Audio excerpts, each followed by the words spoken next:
Radikalisme dan juga terorisme masih menjadi ancaman yang nyata bagi negara kita, Republik Indonesia. Hampir setiap hari kita dengar di media online, di media cetak, televisi, bahkan radio. Lantas seperti apa pandangan seorang tokoh terhadap fenomena dan juga permasalahan di negara kita ini? Sudah bersama saya, yaitu Bapak Ahmad Ikrom, Pak Kiai, selaku Wakil Ketua Syariah PCNU Bogor. Selamat pagi Bapak, Assalamualaikum. Waalaikumsalam warahmatullahi wabarakatuh. Apa kabar? Alhamdulillah baik, sehat-sehat. Semuanya semoga pada sehat, dijauhkan dari pandemi. Amin, amin. Baik Bapak, melihat fenomena yang terjadi saat ini, banyak sekali pemberitaan di media terkait dengan radikalisme, terorisme, organisasi dan kelompok-kelompok radikal kanan yang membuat kerusuhan seperti FPI, HTI, seperti itu. Bagaimana Bapak memandang persoalan-persoalan tersebut? Saya tentu prihatin, tetapi saya bukan orang yang kagetan. Jadi sejarah tentang radikalisme ini bukan fenomena yang baru. Dari dulu juga ada. Selama masih dunia ini ada, ya kemungkinan adanya baik bukan hanya kelompok kanan, jadi mungkin juga kelompok kiri. Nah, kita ini di Indonesia memang berusaha mencari titik tengah. Ya tidak ke kanan paling ujung, tidak ke kiri paling ujung. Nah, kita ini orang Indonesia ya yang tengah-tengah lah, hidup itu paling enak. Nah, hari ini memang ya saya melihat beberapa gejala ini mulai bermunculan lagi. Kita punya sejarah namanya NII dan juga PKI dan lain sebagainya. Ini kan juga bagian dari radikalisme itu. Nah, di hari ini mungkin sudah lama itu tidak muncul, kemudian akan muncul lagi. Ya bagaimanapun sebagai warga bangsa ya saya berharap bahwa ini harus diminimalisir lah. Sebagai umat Islam tentu saja saya harus minta maaf kepada seluruh warga bangsa karena belum mampu memberikan keteladanan yang baik. Padahal Allah Subhanahu wa taala itu sudah menyampaikan bahwa kuntum khaira ummatin ukhrijat linnas, bahwa sebagai umat Islam itu sudah diklaim, sudah dikibarkan, sudah dipublikasikan oleh Allah Subhanahu wa taala kita itu umat yang terbaik. Ketika menjadi umat yang terbaik mestinya harus menjadi contoh teladan bagi yang lain. Jadi kalau kita bertakbir Allahu Akbar, itu yang maha besar Allah, bukan orang yang bertakbir. Jadi jangan sampai kita salah memahami keagamaan sehingga nanti keislaman ini tereduksi. Nah, jadi saya turut prihatin, apalagi kemarin ada yang meninggal 6, bagaimanapun ya kita turut berduka. Soal salah benar ya kita pasrahkan saja kepada polisi. Jadi hal-hal yang seperti ini juga kan jadi seolah-olah mendiskreditkan agama Islam sendiri ya Pak. Jadi Islam terdengar lebih, istilahnya maaf, kadang orang bilang kok agamanya kayak gitu, kok ada jihad-jihad, bunuh-bunuhan segala macam gitu. Itu tolong diluruskan bagi yang mungkin punya pemahaman yang salah terhadap hal tersebut. Ya, soal jihad ini memang sebenarnya bukan hanya soal perang. Kalau menggemborkan jihad bermakna perang di hari ini ya saya kira salah besar. Kita ini sudah hidup di negara yang sangat damai. Leluhur kita sudah mengajarkan, bahkan sejak pertama Islam masuk ke Nusantara ini, ke Indonesia, itu penuh dengan kedamaian. Tidak ada catatan sejarah bahwa Islam masuk di sini dengan cara perang, kemudian orang memaksakan kamu harus seperti ini, tidak. Tetapi sistem yang dibangun terutama oleh Wali Songo itu sangat jelas, bagaimana bermasyarakat, bagaimana dengan warga, yang bahkan yang dulu di Indonesia itu ada yang namanya strata sosial, ya kaum sudra, kaum satria dan lain sebagainya, dan ada level-levelnya. Nah itu dihapus oleh Islam ketika para penyebar dakwah datang. Strata itu sudah nggak ada ya, kita ini sama, sesama manusia, asalkan yang lebih takwa, yaitu yang lebih baik. Dan siapa yang tahu ketakwaan seseorang ya hanya Allah, bukan manusia itu. Saya kira. Kalau ini kita balik lagi dengan kondisi yang sekarang ya Pak. Ini kan menjelang Natal dan Tahun Baru. Biasanya banyak sekali isu-isu mengenai teror, bom, dan lain sebagainya. Itu menurut Bapak bagaimana? Dan bagaimana cara mengatasinya? Bagaimana kita harus mewaspadai hal tersebut? Saya kira bukan hanya soal menjelang Natal ya. Karena berhati-hati itu harus sepanjang tahun, sepanjang masa, sepanjang bulan. Tetapi memang kalau memang ada ritme di setiap bulan Desember itu ada radikal yang bertumbuhan, ibarat ada musim kemarau, ada musim hujan, kira-kira begitu. Ya kita harus antisipasi. Sebenarnya antisipasi ini juga harus sepanjang waktu ya, tidak hanya bulan Desember saja. Nah, tapi penting untuk mengantisipasi di musim hujan ya bawa payung, di musim kemarau yang panas mungkin dengan cara yang lain. Nah, ini tentu di bulan Desember yang kemungkinan saya karena nggak punya data kalau di bulan Desember itu pasti naik rutinitas ekstremis atau fundamentalis, ini saya nggak punya datanya. Tapi untuk hati-hati itu penting. Nah, saya yang tidak paham itu orang yang melarang mengucapkan selamat terhadap orang lain. Sebenarnya di Islam itu kan harus memberikan contoh. Misalnya kalau saya ini biasa saja mengucapkan selamat Natal, mau selamat apa. Toh ketika saya mengucapkan selamat Natal kan tidak harus mengikuti agama mereka. Buktinya juga wassalamu alayya yauma wulidtu wa yauma amutu wa yauma ub'atsu hayya. Bahwa di Quran itu juga ada, ucapkanlah selamat, ini konteksnya Nabi Isa ya. Ucapkanlah selamat di hari kelahiranku, doakanlah di hari kematianku, dan ucapkanlah selamat di hari kebangkitanku. Nah, ini kan artinya bahwa mengucapkan selamat atas kelahiran Nabi Isa apa salahnya? Toh Nabi sebagai umat Islam punya kewajiban meyakini adanya nabi-nabi sebelum Nabi Muhammad. Itu. Kalau menurut Bapak, bagaimana usaha pemerintah selama ini untuk menangkal radikalisme, untuk menanggulangi sosialisasi dan juga sebagainya, literasi kepada masyarakat? Apakah sudah cukup atau bagaimana di mata Bapak sendiri? Saya melihatnya memang ada BNPT ya, BNPT. Saya dulu sempat ikut buatkan modul juga, diajak untuk diskusi tentang bagaimana deradikalisasi. Tetapi yang saya lihat itu lebih banyak menangani orang yang sudah terpapar.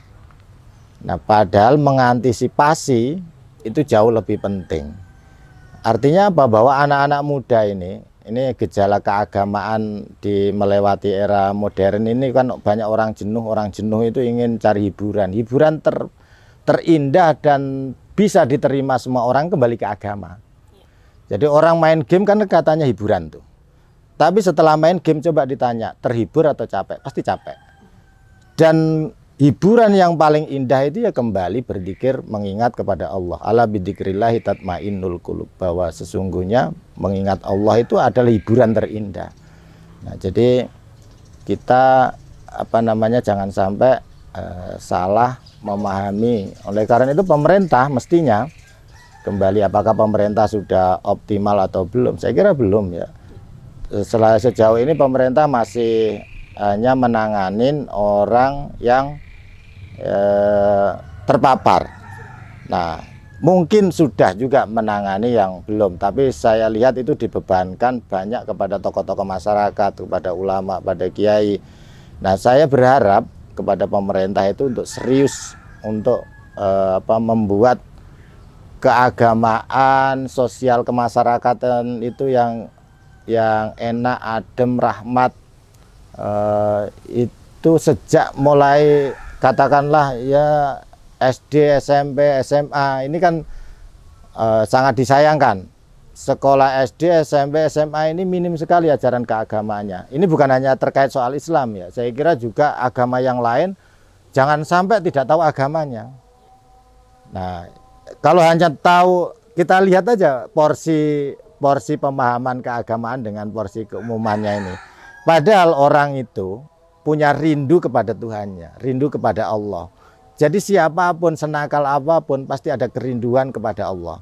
Entah di suatu titik yang mana, apakah saat jenuh, saat frustasi, saat apa. Nah, jangan sampai orang saat frustasi itu mendapatkan bimbingan keagamaan yang salah.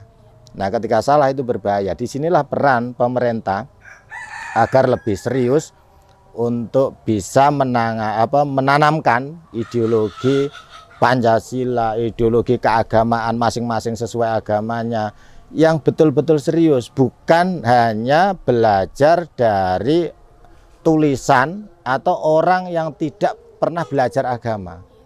Nah, ini saya khawatir kalau orang belajar dari orang yang tidak punya riwayat ngajar agama. Baik ini bukan hanya terkait soal Islam, mungkin juga soal Kristen, soal belajarnya harus kepada orang yang pernah belajar agamanya. Jadi sebaiknya harus seperti apa pencegahan yang diberikan kepada masyarakat agar tidak mudah terpapar radikalisme, tidak mudah terprovokasi dan juga termakan oleh berita-berita di media yang kadang belum tentu kebenarannya. Jadi akar masalah radikalisme ini kan harus dilihat dulu. Apakah seseorang itu kira-kira karena agamanya atau karena melakukan kegiatan yang dalam tanda kutip brutal itu karena ekonomi. Nah, maka itu harus dilihat. Tetapi menanamkan agama sejak dini itu penting. Saya mengibaratkan itu selalu begini. Dulu ada namanya Jamkesmas ya, jaminan kesehatan masyarakat, yang sekarang ganti apa namanya itu? BPJS. Nah, dulu itu masih Jamkesmas, saya beberapa kali mengingatkan. Jaminan kesehatan itu mestinya kan menjaga warga agar tetap sehat. Tapi apa yang dilakukan oleh Jamkesmas itu mengobati orang yang sudah sakit. Nah, mestinya jaminan kesehatan masyarakat itu dipastikan pola makannya, gizinya. Begitu juga dalam beragama. Dipastikan seseorang itu secara keagamaan ketika sudah usia SD berarti tahapannya sekian. Sudah usia MTS maupun SMP secara keagamaan harus mendapatkan pemahaman sekian. Ada tahapannya. Ketika sudah aliyah sudah mendapatkan sekian. Nah, ini orang banyak yang tidak, pemerintah terutama tidak terlalu meneliti melihat sejauh mana sih warga saya memahami agama sesuai agamanya itu. Nah, ini penting agar keagamaan yang ditanamkan di sini itu sesuai dengan para leluhur yang membawa agama ke sini. Nah, kalau kita mengikuti itu, insya Allah aman itu Indonesia. Indonesia ini sudah diajarkan oleh para wali songo bagaimana mengajarkan Islam. Dulu yang diajar masih non-muslim. Sekarang sebenarnya jauh lebih mudah, yang diajar orang Islam sendiri. Tapi kenapa ketika yang diajar sesama Islam ini kencengnya malah minta ampun? Seolah-olah ada Islam yang salah. Nah, ini sebenarnya harus kita koreksi, ya, tidak hanya pada pemerintah tapi juga terhadap diri sendiri, lingkungan, tokoh masyarakat, dan terutama kepada warga, orang tua. Bagaimana anaknya agar mendapatkan pendidikan keagamaan itu harus dicari yang jelas siapa yang ngajarin agama. Jangan sampai kita ini menitipkan anak ibarat menitipkan motor yang dititipkan ternyata kepada bukan orang yang amanah atau mungkin sama pencuri. Nah, ini kan salah besar. Nah, disitulah pentingnya pemerintah memperhatikan, dan sejauh ini saya melihat juga hampir banyak orang yang peduli masyarakat itu diperhatikan pemerintah, tapi orang yang peduli masyarakat di dalam keagamaan itu banyak diabaikan oleh negara. Misalnya saya kasih contoh, pengurus DKM se-Indonesia dari Sabang sampai Merauke itu ikhlas tulus-tulus saja, nggak pernah itu dapat honor, dan itu menjadi tumpuan warga sekitarnya.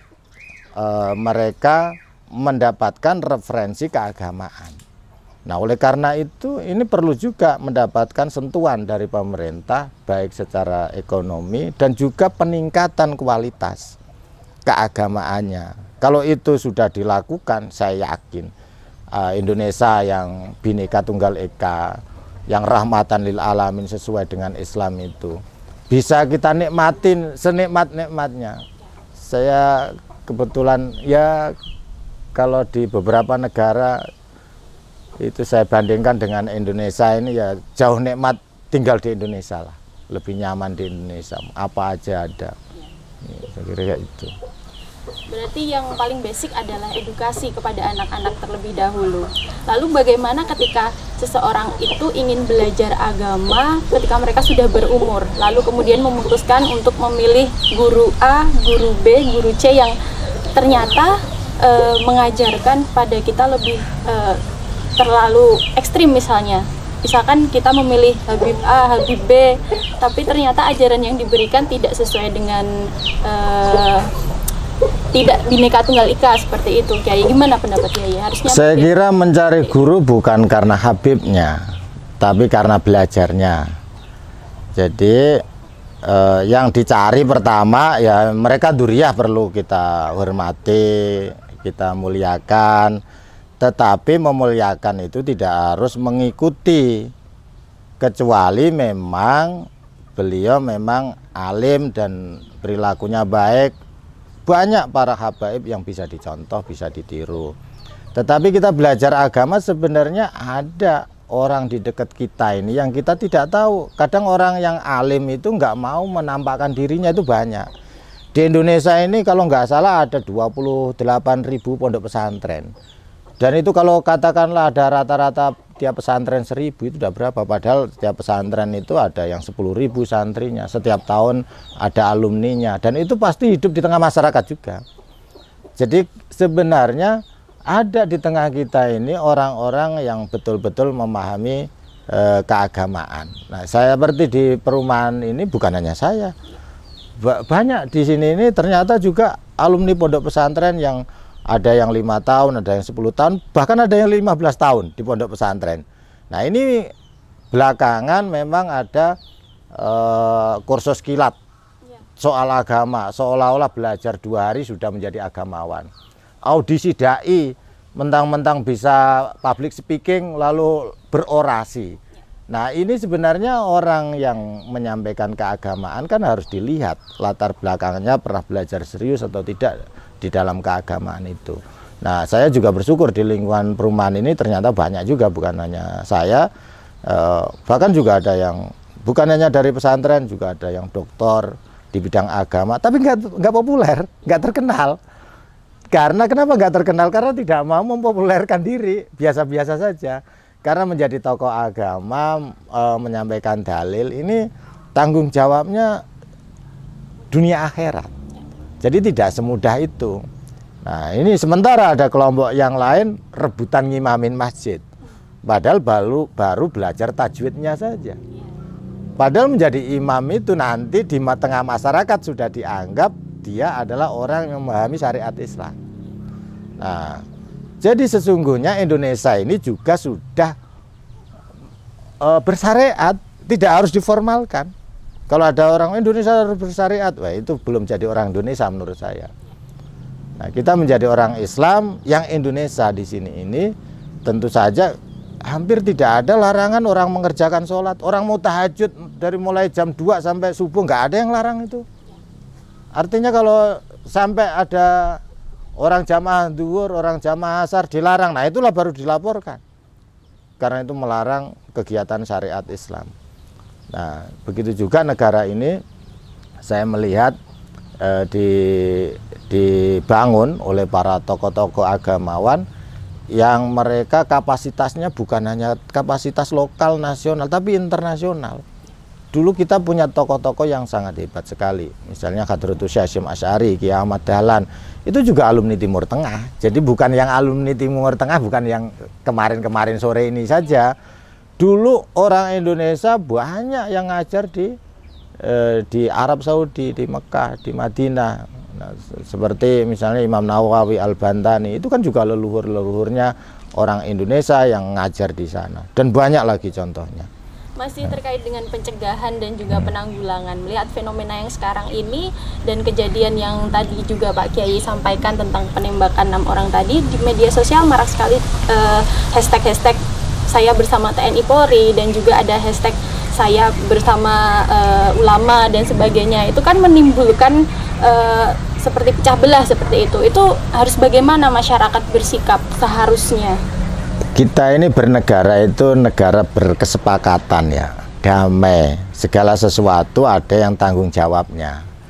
Jadi kita ini punya prinsip amar ma'ruf bil ma'ruf, memerintahkan, mengajak kebaikan harus dengan cara baik. Nahi mungkar bil ma'ruf, melarang kemungkaran juga harus dengan kebaikan. Jadi jangan sampai menjadi umat Islam nahi mungkar bil mungkar, melarang kemungkaran dengan kemungkaran baru, ini tidak boleh. Makanya dalam hal ini tentu saja pemerintah yang bertanggung jawab untuk menyelesaikan persoalan itu. Kita harus ya mengkritik pemerintah boleh, memang tidak maksum, dan inilah negara demokrasi semuanya, tetapi cara menyampaikannya harus etis, harus yang lebih baik. Bagaimana kalau ada kekurangan, ya, ngapain harus ada dialog 4 mata? Emang Indonesia punya hanya dia berdua? Kan ada ini tokoh yang ngotot bahwa ini harus ketemu 4 mata misalnya. Saya dengar-dengar, kalau memang salah nanti diluruskan. Kalau minta ada yang mengusulkan dialog 4 mata, loh, Indonesia emang hanya miliknya berdua? Indonesia ini miliknya seluruh warga Indonesia. Saya juga punya hak untuk menentukan bagaimana Indonesia. Nah, tapi sekali lagi saya berharap bahwa penyelesaian semuanya kita serahkan pada hukum yang berkewajiban. Hashtag itu kalau memang bisa diajak puasa hari ini, diajak puasa tidak bermedsos, kecuali yang baik-baik saja, nggak usah berpihak-pihakan, itu nanti justru akan menimbulkan permusuhan. Jangan sampai satu keluarga yang satu pro polisi, yang satu pro jangan dianggap yang polisi tidak ngikutin ulama ya. Ini kan pro polisi dan pro ulama seolah-olah yang ulama bermusuhan dengan polisi. Jangan dianggap polisi di Indonesia ini tidak mendapatkan bimbingan dari ulama. Ini yang salah besar. Nah, dan beberapa polisi itu juga ahli agama, beberapa tentara juga ahli agama. Saya kemarin sempat melihat itu di YouTube, ada tentara ngaji kitab kuning. Wah, saya senang sekali itu. Kenapa? Ini akan memberikan pencerahan yang adem, yang ayem. Dan jangan dianggap di polisi, di tentara itu juga banyak umat Islamnya, menjalankan syariat juga.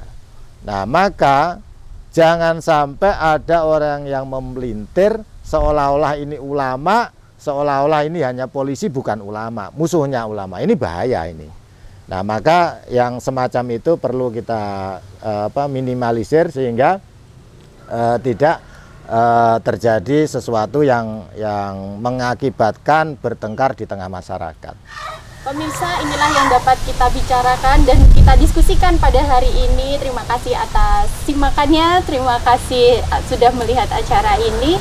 Pencegahan lebih baik daripada penanggulangan, intinya seperti itu kan Pak. Dan radikalisme serta terorisme dapat diatasi dengan edukasi, sosialisasi yang baik, dan memahami informasi yang kita dapatkan sehingga kita tidak salah paham dan bukan menjadi pecah belah, tapi untuk pemersatu negara Republik Indonesia. Saya Gina Wardani, sampai jumpa.